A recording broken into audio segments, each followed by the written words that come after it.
if you are able to memorize my name for a day, you will be able to memorize my face for at least 20 days, right? That is how brain works. मतलब हमारा eye memory is 20 times more powerful than reading memory or listening memory. So हमारे को बचपन से ही बच्चे को कुछ ऐसे ट्रेनिंग दे देनी चाहिए कि हर चीज़ को बच्चा विजुलाइज कर पाए, और वो किसी को भी चीज़ को कर सकते हैं आप. सो हम लोग चाहते हैं कि क्लास जब बच्चा सेकेंड 2 years 3 years 4 years में, वो प्री प्राइमरी में वो मिल रहा होता है, उसको चेंजेस आने शुरू होते हैं जब वो कंटेंट बढ़ रहा होता है, इमेजेस कम होती जाती हैं.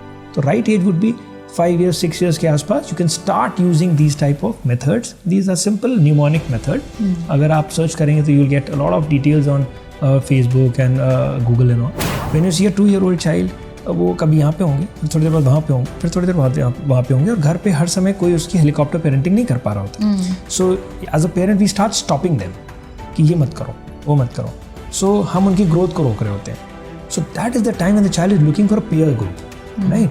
And now we have very small families. पहले की बात अलग थी. सो जब छोटी फैमिलीज हैं, लोग नहीं हैं, so that is the time the child should start going to the school. Now when as a parent, whenever you are sending your child to a preschool or anywhere when you are not present, you must ensure that the initial years, at least 3 years से पहले बच्चे को pencil नहीं hold करानी चाहिए. Okay. Right?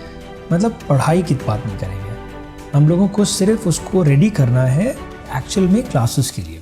Means activity based approach हो, enjoy करे बच्चे. What do we mean by play group? Play group means there's a group of students will be playing together, learning number of things. Oral developments हो जाएं, recognition हो जाए, थोड़ा behavior changes हो जाएं, like हम instructions following कर पाएं, थोड़ा stable हो जाएं. These are the things we should look for when we are sending the child to the preschool. Not like कि स्कूल गए और हमने सीधा लिखना शुरू कर दिया. सबसे पहली चीज़ तो बच्चों को अपने happiness quotient पे वर्क करना चाहिए. Okay. और पेरेंट्स को भी अपने happiness quotient पे वर्क करना चाहिए. अगर आप हैप्पी हैं और आप हैप्पी हैं तो आपका बच्चा हैप्पी है, आपका बच्चा हैप्पी है तो आप हैप्पी हो. सो फैमिली में हैप्पीनेस क्वोशेंट को बढ़ाने पे वर्क करें, और वो तभी हो पाएगा जब एक दूसरे को आप क्वालिटी टाइम दे पाएंगे. बच्चे के पास थोड़ा कम समय है, बिकॉज वो स्कूल भी जा रहा है, ट्यूशन भी जा रहा है, कोचिंग भी जा रहा है, कुछ स्पोर्ट्स भी जा रहा है, किसी और एक्टिविटीज़ में जा रहा है, तो बच्चों का बहुत ज़्यादा फिक्स्ड टाइम रहता है. So you as parent should understand that career is important, your career is also important, but there has to be right balance. And उसको किसी तरीके से बैलेंस करना है.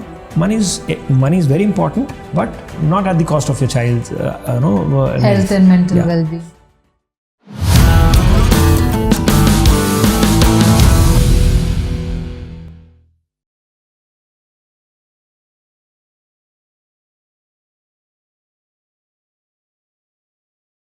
Welcome to the Raj Smriti Show. Today we'll talk all about memory training, and we have with us Dr. Tushar Chetwani. Welcome to the show, sir. Thank you. So, if we talk about memory, mind, people say our Vedas, our Shastras, everything says that, it's all about the mind. अगर mind आपके control में है तो आप अपनी life control कर सकते हैं, अपनी सक्सेस कंट्रोल कर सकते हैं, हर चीज़ को कंट्रोल कर सकते हैं. बट शायद हम कहीं समझ नहीं पाते हैं कि कैसे माइंड की फंक्शनिंग है, कैसे कंट्रोल किया जाए, क्या किया जाए. So to begin with, what is mind? कोई मन बोलता है, कोई दिल बोलता है, मेरा मन ये कह रहा है, मेरा दिल ये कह रहा है, तो है क्या? मन क्या है, माइंड क्या है?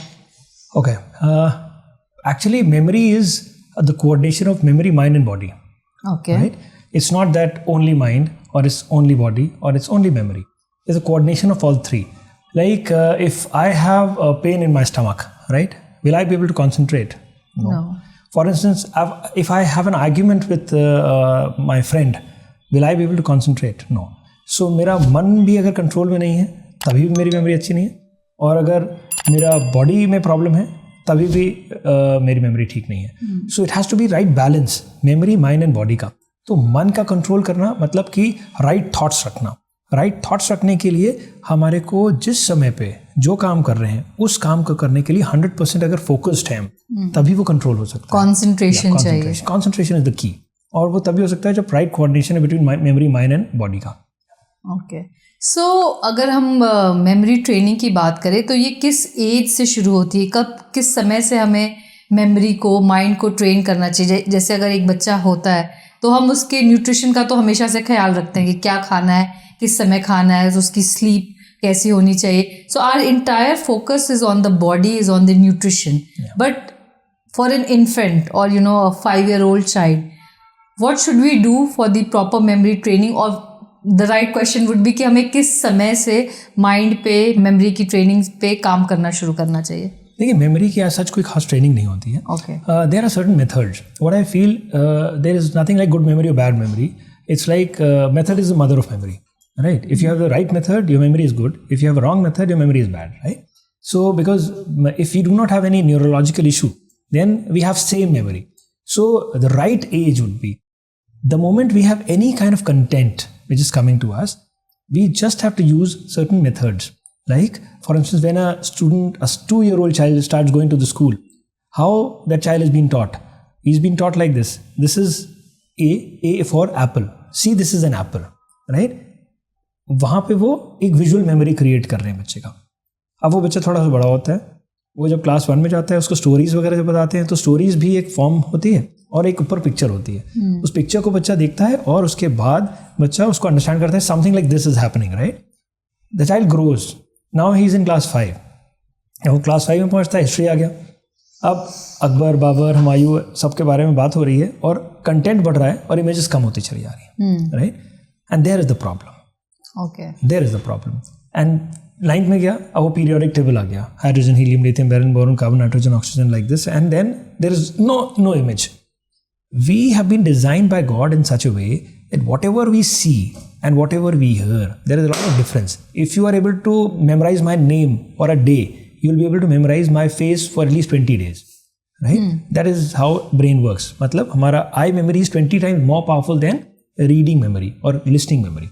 सो हमारे को बचपन से ही बच्चे को कुछ ऐसे ट्रेनिंग दे देनी चाहिए कि हर चीज़ को बच्चा विजुलाइज कर पाए और वो किसी को भी चीज़ को कर सकते हैं आप. सो हम लोग चाहते हैं कि क्लास जब बच्चा 2 years, 3 years, 4 years में है, वो प्री प्राइमरी में वो मिल रहा होता है, उसको चेंजेस आने शुरू होते हैं जब वो कंटेंट बढ़ रहा होता है, इमेजेस कम होती जाती हैं.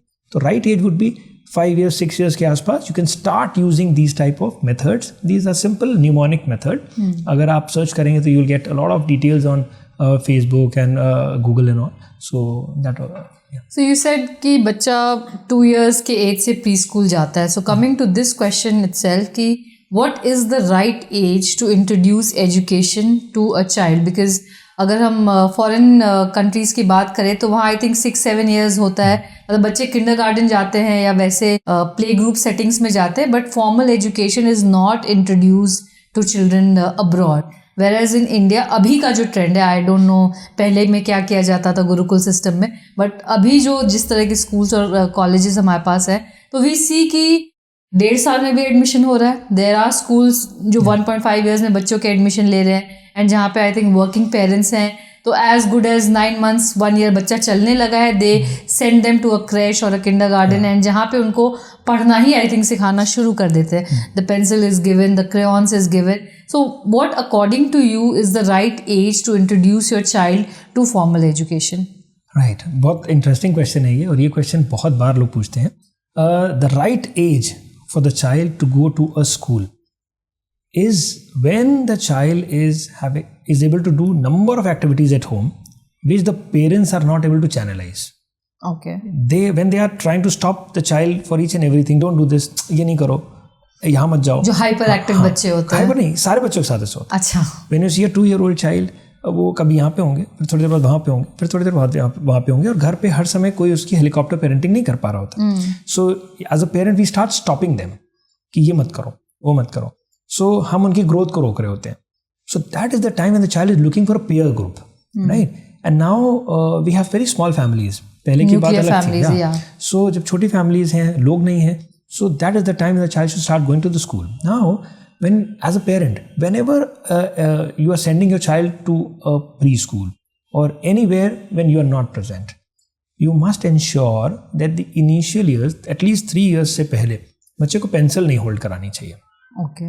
राइट, मतलब पढ़ाई की बात नहीं करेंगे हम लोगों को, सिर्फ उसको रेडी करना है एक्चुअल में क्लासेस के लिए. मीन्स एक्टिविटी बेस्ड अप्रोच हो, इंजॉय करे बच्चे. What do we mean by play group? Play group means there is a group of students will be playing together, learning number of things.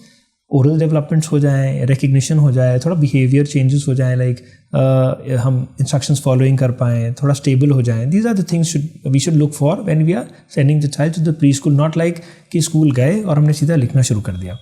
So right age can be different for different children, but at least 2 years तो minimum होना चाहिए. 2 साल से छोटे बच्चे अभी physically fit नहीं होते हैं उतने कि वो एक ग्रुप में जाएं. This is my personal opinion, may be people can have different opinion, but 2 साल से छोटे बच्चे अभी उनके पैर वगैरह जो है स्टेबिलिटी नहीं आती, वॉबल कर रहे होते हैं. So 2 years is an okay age, but depends from students to students. जैसे आप देखिए अब न्यू एजुकेशन पॉलिसी आ गई, new national education policy. What does it say? 3 years से आपको प्री प्राइमरी एजुकेशन की बात की है. So means a formal school can have a student who is just 3 year old, right? Nursery, LKG and UKG. Now formal schools have a different setting, right? They have a setting of maybe 50 children in a class or maybe 60 children in a class. There are some schools who are maintaining the standards like 25 भी होते हैं, Yes. but majority आप अगर देखेंगे तो 50 के आसपास students होते हैं. So now if a 3-year-old child is going to a formal school directly, right, the child is going to face a lot of issues because child has not seen the world, but directly he's going to a formal school. So now after the new education policy, we must see that every child should go to a preschool at least at the age of 2, so that the child is there with in the preschool at least for a year, right? So that he is ready to go to the formal school. So by formal school, we mean like the big school with big infrastructure. No, formal schools means till class 12th.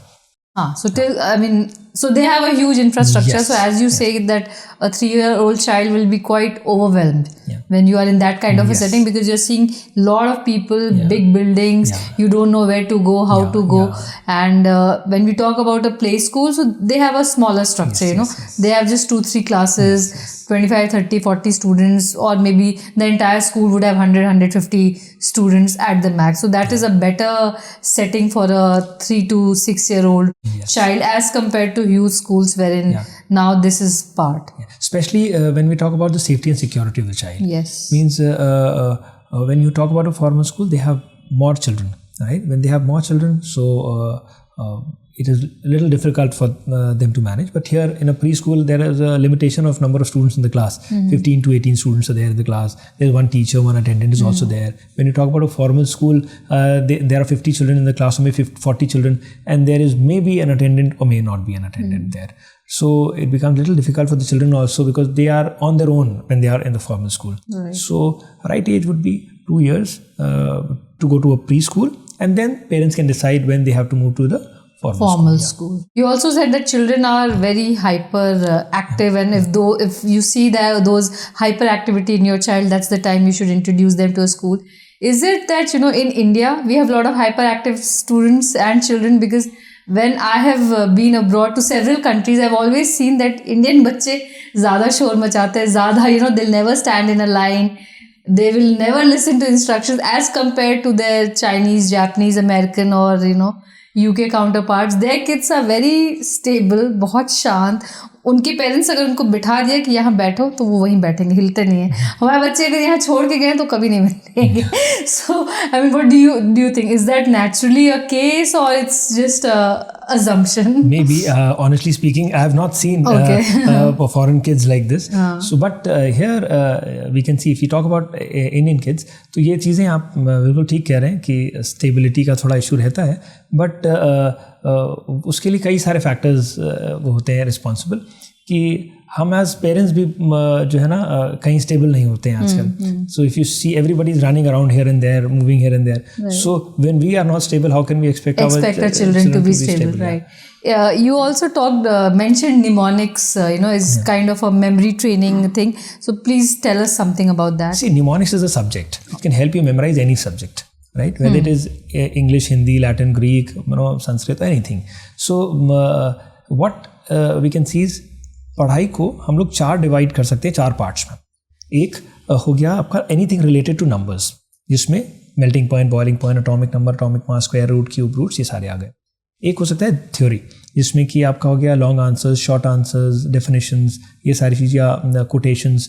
Third हो गया हमारा anything related to difficult terminology, right, जैसे botanical names, chemical names. और fourth हो गया diagrammatic representation, like map हो गया, geography maps हो गए, या आपके चिप डायग्राम्स हो गए, बायोलॉजिकल डायग्राम्स हो गए. सो ये 4 चीज़ के अलावा 5th चीज़ कुछ नहीं है पढ़ाई में. सो न्यूमोनिक्स ने क्या किया है, हर एक चीज़ के लिए अलग अलग मेथड्स निकाल दिए हैं कि अगर लॉन्ग आंसर्स याद करने हैं तो उसके लिए ये तरीके हो सकते हैं. जैसे कि हम लोग अगर देखें कि एक छोटा सा एग्जांपल देते हैं. If I ask you how many colours there in rainbow, there are 7 colours, right. So उसका सीक्वेंस हमने कैसे याद किया?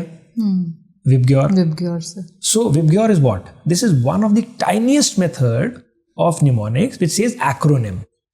कोई भी चीज़ जब याद करनी है 10 पॉइंट्स, पहले वर्ड्स को, पहले लेटर को हाईलाइट करिए, एक वर्ड फॉर्म कीजिए, एसोसिएट कर दीजिए उस क्वेश्चन से, and it will be there in your memory. अगर वो वर्ड याद है तो आपको सारे पॉइंट्स याद हैं. So this is one way. और maybe we can see planets के सीक्वेंस याद करने के लिए लोग रटते थे. आप एक स्टेटमेंट याद किए, my very excellent mother just served us nachos, right. So अगर ये याद है तो आपको हर पहले शब्द से आपको वो निकल के आ जाएगा कौन सा प्लैनेट है. सो ये तरीके हैं न्यूमोनिक्स से अलग अलग. जैसे countries and Capitals for instance याद करना हो. सो बच्चे ऐसे मेमोराइज करते हैं ना, Bulgaria is the country and capital Sofia, Bulgaria Sofia, Bulgaria Sofia, Bulgaria Sofia. So जितनी बार आप बोलते हैं आपको लग रहा है उतना परफेक्टली याद हो रहा है. But we can have a different style. Bull गिर गया कहाँ? सोफा पर, that's all. Now there is a link, right? So the moment teacher asks you what is the capital of Bulgaria, so you're bull gir gaya kahan? Sofa will give you a clue. Answer is Sofia. Right? So these are simple methods which can help you memorize objective type questions. जैसे इसमें long theory के लिए अगर कभी students के लिए एक छोटा सा टिप है, हम गाने याद करते हैं. मेथड्स तो बहुत सारे हैं न्यूमोनिक्स में, बट एक सिंपल छोटे से इंस्ट्रक्शंस दे सकते हैं अभी. जैसे गाने याद करते हैं हम लोग. गाने हम कैसे याद करते हैं? गाने वर्ड्स याद नहीं रहते, गाने की धुन याद रहती है. धुन याद रहती है. आई थिंक जितने बार सुनते हैं तो वर्ड्स आ जाते हैं. और जब धुन याद रहती है, धुन के साथ हम वर्ड्स याद आने लगते हैं.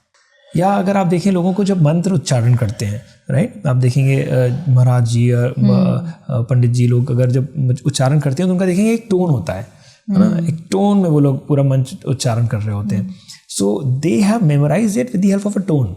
सो मेमोरी का न्यूमोनिक्स का सबसे पहले मेथड जो इंट्रोड्यूस हुआ था, दैट वाज राइम मेथड, जो हमारे छोटे छोटे बच्चे पोम्स याद कर लेते हैं 5-5 पन्नों की, लेकिन हमारे एक स्टूडेंट जो क्लास 10th का होता है वो 2 लाइन की डेफिनेशन याद नहीं कर पाते हैं, राइट.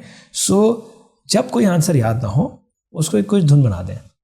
और मज़े की बात यह कि अब हमारे पास मोबाइल है, आप ऑडियो रिकॉर्ड कर लीजिए और बस उसको सुन लीजिए 1-2 बार, आपको याद रह जाएगा वो.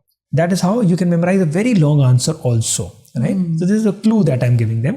Otherwise, there are a number of books available on mnemonics which they can actually go through. So is mnemonics a new science or a new methodology, or it has existed ever since? And if it has existed, then why don't we see schools, colleges using and teaching this method to the students, right from the early age? Right. Very valid question. But mnemonics पहली चीज़ तो बहुत पुराना method है, बहुत पुराना subject है. ये आज से नहीं चला रहा है, मुझे लगता है हज़ारों सालों से है ये. और जिसमें कि न्यूमोनिक्स का एक्चुअली मतलब होता है artificial way of memorizing something, right. जैसे कि वायलेट, इंडिगो, ब्लू, ग्रीन रट के याद नहीं करना, VIBGYOR, right. It is an artificial way. Bull गिर गया सोफा पर, it is an artificial way of memorizing, right. कोई भी ऐसा मेथड जो अलग सा दिखे आपको, that is mnemonics, right. So जैसे मान लीजिए किसी महीने में कितने दिन होते हैं, हम कैसे याद करते हैं? जनवरी, फरवरी, मार्च, ऐसे करके, राइट. 30-31 किस पे आता है, उससे आता है. तो ये this is also mnemonics, this is different way. So mnemonics जो है बहुत पुरानी चीज़ है और सदियों से यूज होते चली आ रही हैं. But now why schools are not doing it? There are some schools who are doing it, right. If you talk about in Lucknow, many schools are there. So I keep doing workshops in different schools. We keep guiding students about this. We address around 1 lakh of students every year, a little more than that. Through memory training programs. Memory training programs की जाके उनको बताएं कि कैसे आप अपनी memory को better कर सकते हैं. So there are some schools, but practically schools के पास ना टाइम बहुत लिमिटेड होता है. जैसे अगर आप देखें एक स्कूल 180 डेज अप्रॉक्सीमेटली ऑपरेट करता है, राइट. उस 180 डेज में उनके स्पोर्ट्स डे भी होता है, एनुअल डे भी होता है, फिर कभी कोई दशहरा सेलिब्रेशन, कभी होली, ये सारी चीज़ें समथिंग और the other is happening. Schools are very occupied, and then they have 7 to 8 subjects also. So they do not have extra time for a new subject now. So that is why they are not doing these things. But certainly there are schools who are interested in some short workshops in the school, and for which they invite people like us कि आए और हमने उनको कुछ बच्चों को बताया, उन लोगों ने सीखा और उसको इम्प्लीमेंट किया अपने पढ़ाई में. That is there. Interesting. So other than memory training, mind training, what else do you do in your workshops? A little bit of motivation also, and most important is when we see a student. I really love interacting with the students who are from class 9 to class 12. But they are the ones who are now going to face the real world now. Yes. Right. So what the biggest problem that they face is the time. How do we manage time? So like the moment we ask anyone, how many hours do we have a day? Everybody says 24 hours. But actually it is not 24 hours. There is the catch. The hours that we are utilizing productively, that is the hour that you are having every day. I can have 1 hour a day, you can have 5 hours a day. So you have 5 times more time than I have. So that's a big critical question, because आज के time में everything is, so fast. There's so much to learn, so much to do, so much to, catch up with. Any field you talk about, entertainment, there's unlimited. Studies, unlimited. Sports, unlimited. Given the 24 hours, which you say, again, we don't have 24 hours. It's only productive time that you can do a certain thing. That is your time. How do you do time management? Yeah. So now, time management के अंदर ही बहुत बड़ा question mark है कि हम लोग time को manage करते हैं. अगर हम स्टूडेंट्स की बात करें 9 to 12 स्टैंडर्ड के बच्चों की या किसी भी क्लास के, तो what do we do? Parents also make a mistake here. Parents क्या करते हैं, 5 से 6 तुम्हारा पढ़ने का टाइम है, 6 से 8 तुम्हारा पढ़ने का टाइम है. हम उनके टाइम की बात करते हैं हमेशा. हमें काम ऐसे नहीं करना चाहिए कि 2 घंटे बच्चे को पढ़ना है. नो, आज का बच्चे का ये कंटेंट है, ये पढ़ना है. आप उसमें 2 घंटे भी लग सकते हैं, 1 घंटा भी लग सकता है, 15 मिनट भी लग सकता है और 4 घंटे भी लग सकते हैं. Right. So we should set our goal not related to the time, because हम लोग टाइम मैनेजमेंट में जब सोचते हैं तो टाइम में ही फंस जाते हैं कि 2 घंटे पढ़ना है. सो हमें डेली बच्चों से क्या कराना है कि you have this much time now. Right. कि और this is the content today, you have to study for 2 hours. मान लीजिए आपने सोचा, अब आपने देखा 2 घंटे के लिए क्या सफिशिएंट कंटेंट है, 2 चैप्टर्स. चलो आज 2 चैप्टर्स कर लो. नाउ 2 चैप्टर्स तुम्हारे 1 घंटे में हो गए, you enjoy. Child will also work hard. Right. So we should have a content for them as a target. The approach should be different. Instead of telling, क्योंकि 2 घंटा जैसे आप बोलते हैं उनको लगता है 2 घंटा इतने टाइम पढ़ना है. And now child is physically there but mentally somewhere else. Yes. So he's not concentrating. He's just trying to finish that time.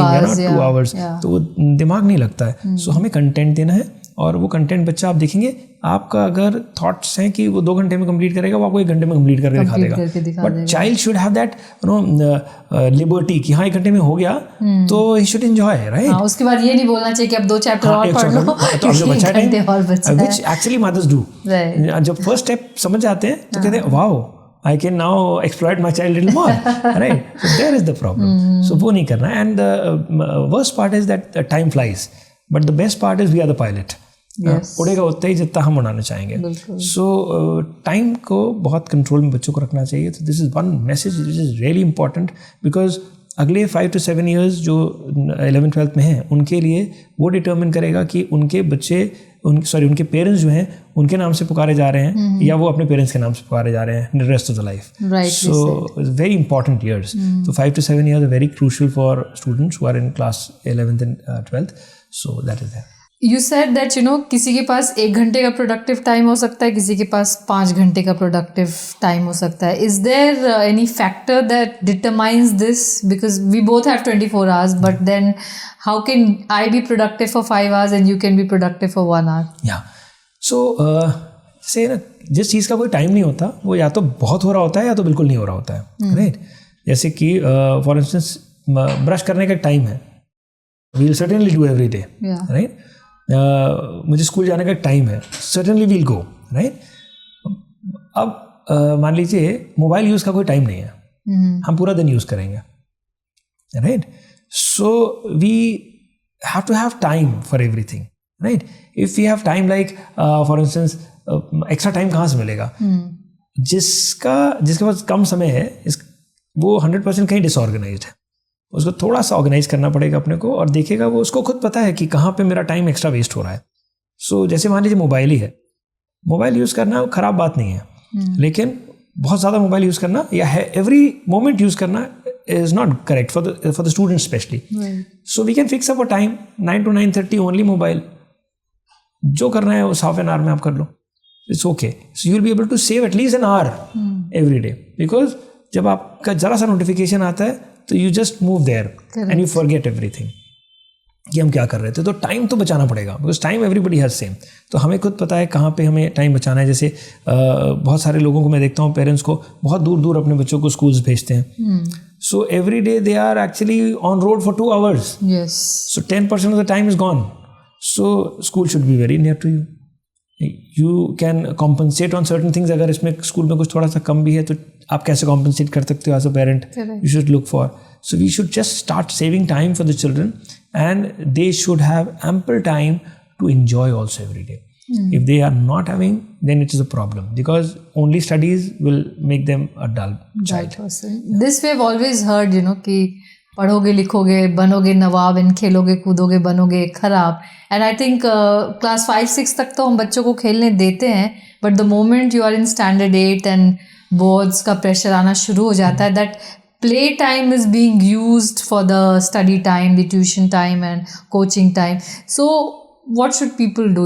That's the time we stop playing, we stop disconnecting from sports, and then वो हमारे health पे भी adverse effect लाता है, mental भी adverse effect लाता है. So how should parents deal with that? I'll just ask one question from parents.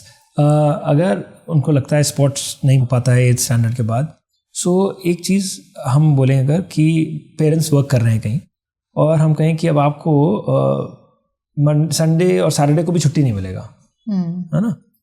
Imagine yourself for a month, right, when you are not getting a break, you are just working the whole day, no extra activity for you, just work, go to the office, nothing, just the same lifestyle that you are expecting from your child.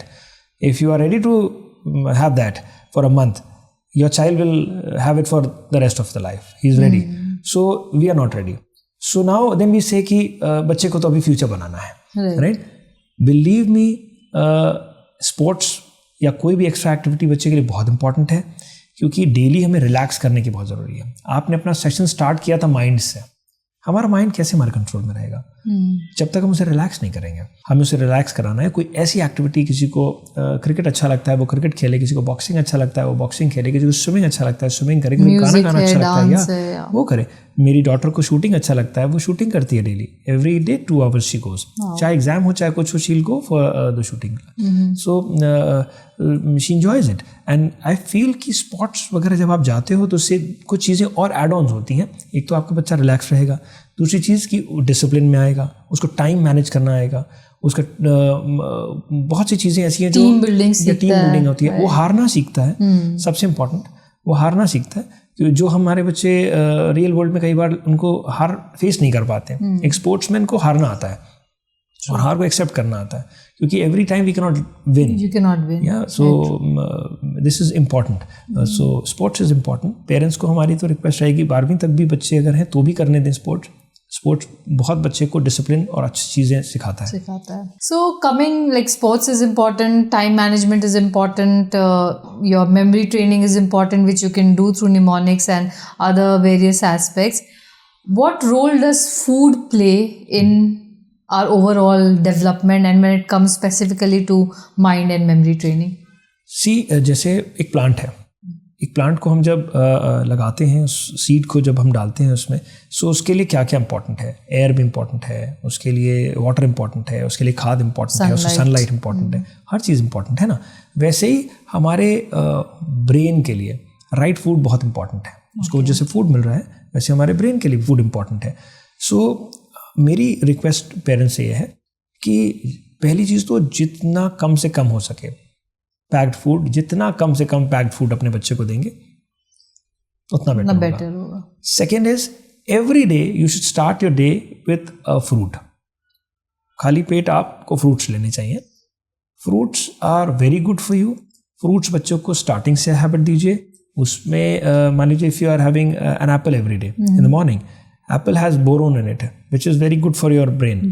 सो आपका memory के लिए अच्छा diet बहुत important है.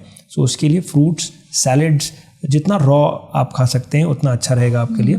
And less of packed food and junk food. तो खैर everybody knows, but certainly everybody has it, but जितना कम कर सके उतना अच्छा है. कम कर. तो there is something called super foods also, जो आज के टाइम में lot of people market and we see everywhere that you know this will increase your memory, this has this and that, मतलब बहुत ज़्यादा वो होता है. So in this memory training parlance, do we have something called superfoods which can really enhance your memory, your brain? And people can have different opinion.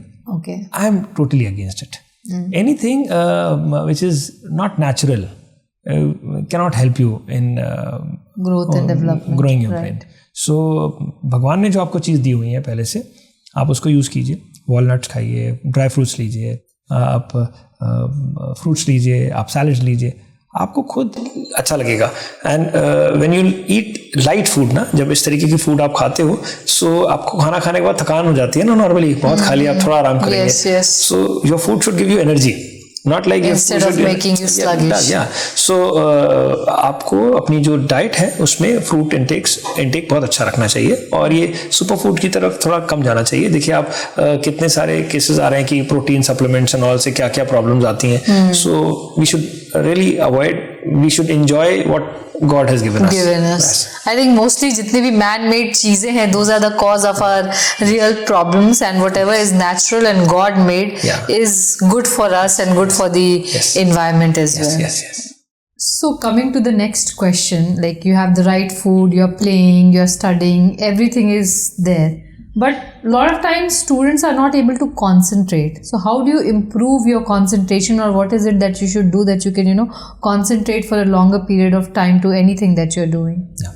Okay, सबसे पहली चीज़ तो students जो है ना, हर एक स्टूडेंट के पास एक मोस्ट प्रोडक्टिव स्टडी टाइम होता है. Okay. हर एक का अलग होता है. Maybe I am a person who can study maybe at 10 o'clock in the night. Maybe you are a person who can study maybe at 6 o'clock in the morning. Yes. Maybe there is another person who's happy when he's studying at 2 p.m. in the afternoon. So हर एक जन को अपना पहले तो एक potential study time को identify करना है. Okay. Right? We have to work smartly. What's the best time you feel like studying and your body is productive? Correct. And everybody knows it कि इस समय जब पढ़ते हैं तो मेरा normal level पे जो concentration रहता है उससे better रहता है, और कुछ चीज़ें मुझे फास्ट मेमोराइज हो रही होती हैं. Let's identify that. सो कोई भी नई लर्निंग अभी हमें करनी है तो हमें उसी समय पे करनी है जिस समय पे हमारा मोस्ट प्रोडक्टिव टाइम है. That is one.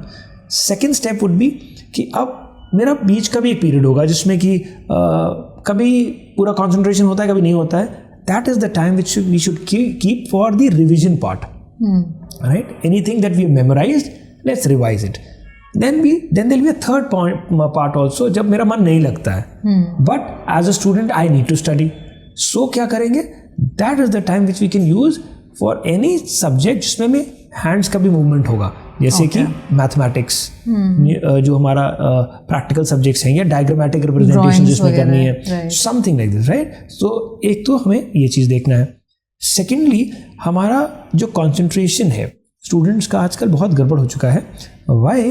बिकॉज जो जैसे अगर आप देखें यूट्यूब चैनल्स को, पहले 30 मिनट्स के होते थे, फिर 15 मिनट्स के उनके वीडियो होने लगे, फिर अब वो रील्स बना रहे हैं. one minute का. So the concentration of the children is like 1 minute now.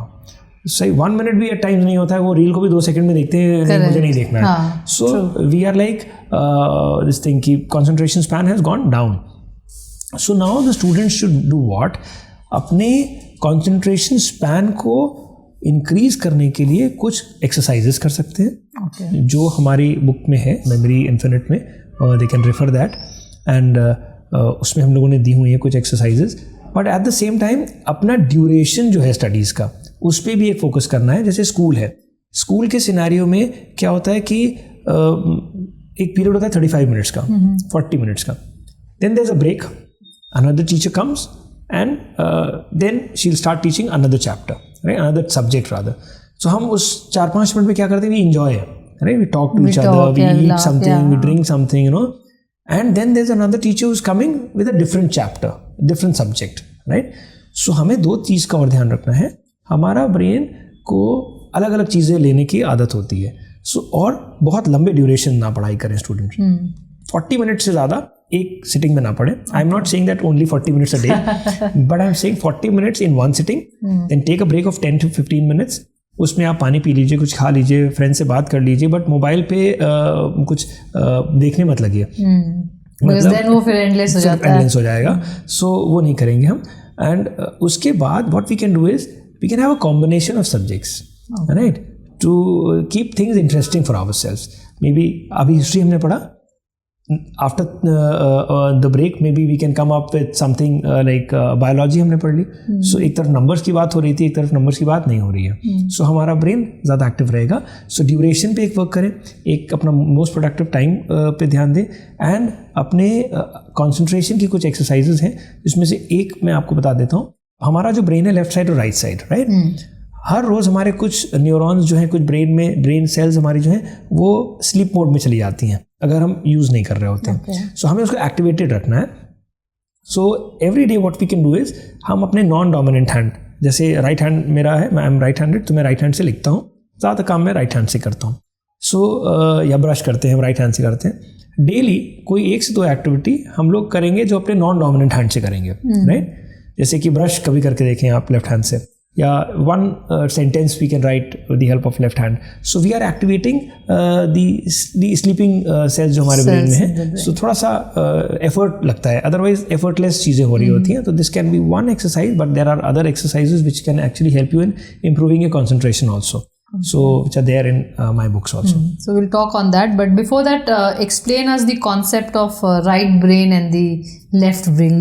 लोग जानते हैं but you know बहुत clear concept नहीं है कि है क्या right brain and left brain. पूरा क्या है, सिंपल चीज़ है. जैसे humans को और animals को अगर हम लोग differentiate करें, तो एक रिसर्च हुई थी बहुत साल पहले, जिसको टाइम मैगजीन ने अपनी कवर स्टोरी भी बनाई थी, कि how humans and animals are different, right, दोनों में क्या फ़र्क है. सो जब वो टेस्ट किया गया तो उसमें ये पाया गया हमारा और उनका डीएनए 99% लगभग बराबर है, राइट, सेम चिंपैंजी और ह्यूमंस का. सो उसमें डिफरेंस क्या था, सिर्फ 1% का, कि ह्यूमंस जो हैं अपने राइट ब्रेन को यूज़ कर सकते हैं, एनिमल्स जो हैं अपने राइट ब्रेन को यूज़ नहीं कर सकते. राइट ब्रेन का काम होता है imagination, ideas, inventions, creativity, thoughts, इस तरीके के जो हैं वो हमारे यहाँ से आते हैं. लेफ्ट ब्रेन का काम होता है logical thinking, like 2 + 2 is 4, 2 + 2 cannot be 22, right. छत से कूदेंगे तो चोट लगेगी, इलेक्ट्रिक सॉकेट में उंगली लगाएंगे तो करंट लगेगा. ये सारे थॉट्स हमारे लेफ्ट ब्रेन से आते हैं. और हमारी बॉडी ऐसे गवर्न होती है, brain left brain right side of the body and right brain left side of the body. So हम लोग दोनों हाथों का यूजेज जब कर रहे होते हैं, जब राइट हैंड ही हम सिर्फ यूज़ कर रहे हैं, तो हम लेफ्ट ब्रेन का ज़्यादा काम ले रहे हैं. तो हम थोड़ा सा लेफ्ट हैंड को जब एक्स्ट्रा यूज़ करते हैं तो हम राइट ब्रेन की जो सेल्स हमारी सो रही होती हैं उनको हम जगा देते हैं, राइट. जैसे कि मान लीजिए आप गहरी नींद में कोई नॉक करेगा, again your back, right, similarly and they are there, उनको थोड़ा सा जगाने की ज़रूरत है. So that is there. Interesting. So all this is needed, you know, for a good life, और we say that we as humans, we have a purpose in life. There's a goal, there's a short term goal or there could be a long term goal. तो एक sense of achievement के लिए ये सारी चीज़ें, चाहे हम वो खाना खा रहे हैं या एक्सरसाइज कर रहे हैं या स्पोर्ट्स कर रहे हैं, बहुत बार होता है कि this pressure is so much by the parents, by the society, by your groups, that children are not able to handle. So what would you like to say, you know, ये जो goal setting होती है, how realistic should be your goal setting, how you should achieve it, और what you should do to, you know, achieve your targets and goals. अगर मेरे इस पूरे session में किसी को कुछ नहीं सीखना है, सिर्फ एक चीज़ सीखनी है और अपनी लाइफ में चेंज लाना है, तो it is this that we are now talking about, goals. अगर आपको गोल को कोई अचीव करना है तो as a student what we need to do, एक अभी रिसर्च किया था हार्वर्ड यूनिवर्सिटी ने, जिसने उसमें बताया कि कितने लोगों के गोल्स होते हैं और कितने लोगों को सक्सेस मिलती है. उसके कुछ स्टेप्स होते हैं. वो रिसर्च में आया कि 84% स्टूडेंट्स के गोल नहीं होते. 84% students do not have goal. But now students who are listening to me must be thinking कि अरे ऐसा तो हो ही नहीं सकता, हमारे तो गोल्स हैं. गोल्स के लिए उनका मानना ये है कि गोल्स तभी होते हैं जब वो स्पेसिफिक है और टाइम बाउंड है. मतलब कि माई गोल कैन नॉट बी दिस, मेरे एग्जाम में अच्छे नंबर आ जाएं. हाँ, मेरे एग्जाम में 95% आ जाएं, this can be a goal. But half मेरे इस एग्जाम में 95% आ जाएं, दैट कैन बी अ गोल. सो 84% तो ये होगा जिन्होंने गोल को स्पेसिफिक और टाइम बाउंड नहीं किया. तो पहला काम करना है स्पेसिफिक और टाइम बाउंड कर लें. अब 13% ऐसे स्टूडेंट्स होते हैं जिन्होंने गोल बना लिया, स्पेसिफिक भी बना लिया और टाइम बाउंड भी कर लिया, लेकिन उन्होंने कहीं लिखा नहीं, राइट. और सिर्फ 3% ऐसे होते हैं जो स्पेसिफिक बनाते हैं कि यही चाहिए, इस तारीख तक चाहिए, और मैंने उसको लिख के लगा दिया और मैं डेली उसको पढ़ रहा हूँ. एंड ये जो 3% लोग हैं ये 3 टाइम्स ज़्यादा सक्सेसफुल होते हैं अपने गोल्स को अचीव करने में इन कंपैरिजन टू 13% जो बीच वाले हैं. 84% को तो छोड़ ही दीजिए, वो तो कहीं है ही नहीं. ये 13% से 3 टाइम्स ज़्यादा सक्सेसफुल है. सो आज अगर एक टेक अवे चाहिए यहाँ से, सिर्फ एक ही लेना चाहते हैं, सो define your goal, make it time bound, write it down and read it daily. What difference it will create in your life you cannot imagine, right? But you'll certainly achieve that target. अब लोगों को लगता है सिर्फ गोल लिख देने से ही होता है, लिख देने से तो मैं कुछ भी लिख दूंगा तो सक्सेसफुल हो जाऊंगा. But believe me, that goal will remind you every day that you have to work towards that goal. And you'll put in that effort for right? that. And as a human being, we do not like somebody else coming and telling us कि ये तुम्हारा गोल था. Right. हम खुद read करते हैं, खुद अपने आप को करते हैं, और ऐसे बहुत सारे लोग होते हैं जो अपनी ऐसी प्रेडिक्शंस कर करके बहुत आगे हैं, चाहे वो ब्रूस ली हो, चाहे वो आर्नल्ड श्वार्ज़नेगर हो, चाहे वो जैक कैनफील्ड हो, multiple examples. 3% that you're talking about, the successful people, I think they follow this. Yes. Yeah. So we must follow it. Everyone, whomsoever is watching this, should have a goal, write it down and read it daily. You will see that every month to 2 months you will be able to finish off those targets and you can move ahead. And if you are able to achieve your targets, you can contact me and transfer some amount in my account also. So एक तो हुआ कि goals आपने set किया. बहुत बार होता है कि गोल्स आपके पेरेंट्स सेट कर देते हैं. So are parents right in doing it when they say that you have to have this 100%, और अगर जब बच्चा नहीं ला पाता है so then they feel dejected and then वो stress का भी बहुत सारा कारण होता है. So what is it that you would like to tell parents who are too much involved in children and they do everything, right from क्या करना है, कैसे करना है, they do all the mapping and everything and still they are not able to achieve success, then what is the reason, where is it that they are going wrong? देखिए, जब बच्चा एक छोटा होता है, अब उसने वॉक करना सीखा नहीं है, तो वो चलता है, गिरता है, फिर वॉक करता है, फिर चलता है, फिर गिरता है, फिर वॉक करता है. अगर हम हर जगह एज अ पेरेंट हम ही सारे डिसीजंस लेंगे अपने बच्चे के, तो वो चलना और गिरना नहीं सीख पाएगा कभी. आप कब तक हैं, राइट? हमेशा नहीं रहेंगे उनके साथ. So they have to be on their own, और वो अपने आप पे तभी हो पाएंगे जब वो उनके डिसीजंस आप खुद लेने देंगे. Most of the time what we see, what I have seen, not all the parents but many parents do like this, कि क्योंकि हम कोई चीज़ अचीव करना चाहते थे, नहीं कर पाए, तो हम अपने बच्चों को वो अचीव कराना चाहते हैं. Certainly you want that your child should not struggle if you have struggled. So but at the same time we must look for this thing that whether they are interested or not. So please talk to your child, discuss, and then only take a call. And you cannot take a call for your child. It has to be the child who has to take call. Goals तो वो decide करेगा अपने. सो उसको decide करने के लिए उतनी liberty उसकी अपने लाइफ के लिए होनी चाहिए. हाँ, आप उसे गाइडेंस दे सकते हैं कि आपके लाइफ में क्या है. एज अ पेरेंट आप क्या मांगते हैं? स्टेबिलिटी, फाइनेंशियल्स, फेम, कुछ ऐसे ही पॉइंट्स होंगे. Now let's talk to the child कि if he is wanting to go for a particular field and you want him to go to a different field. So now let's see कि उसमें क्या ये सारी चीज़ें निकल के आ रही हैं जो आप चाह रहे हैं. अगर चाह रही हैं तो let him enjoy that, because if the field is not interesting, I've seen people going for IIT because of parents and not working as an engineer anywhere, right? They're doing something on their own. So and after spending 10 years there and so much time and money and everything, so and उसके अलावा किसी और की एक seat भी खराब हो गई, है ना, इससे अच्छा कोई और पढ़ लेता उस चीज़ को. सो मतलब आप सोचिए कि हमें क्या करना है कि बच्चों के थ्रू उनको डिसीजन लीजिए. आप डिसाइड मत करिए. You can not decide for them. Let them decide. You can guide them. So conversation is the key. You should talk to your child and then design a realistic goal, and you should not impose your unfulfilled dreams on them that हम नहीं कर पाए तो तुम्हें ये करना चाहिए. And one more thing here, children also need to understand one thing, that it should not be like this कि जब आप पेरेंट्स से कन्वर्सेशन कर रहे हैं सो आप गलत तरीके से बात कर रहे हैं, right? Kids should also do their homework if they want to go to a field. Maybe, for instance, I want to become a CA, for instance, or maybe if I want to go for photography, for instance. So you should have 100% knowledge about that field before you actually talk to your parents.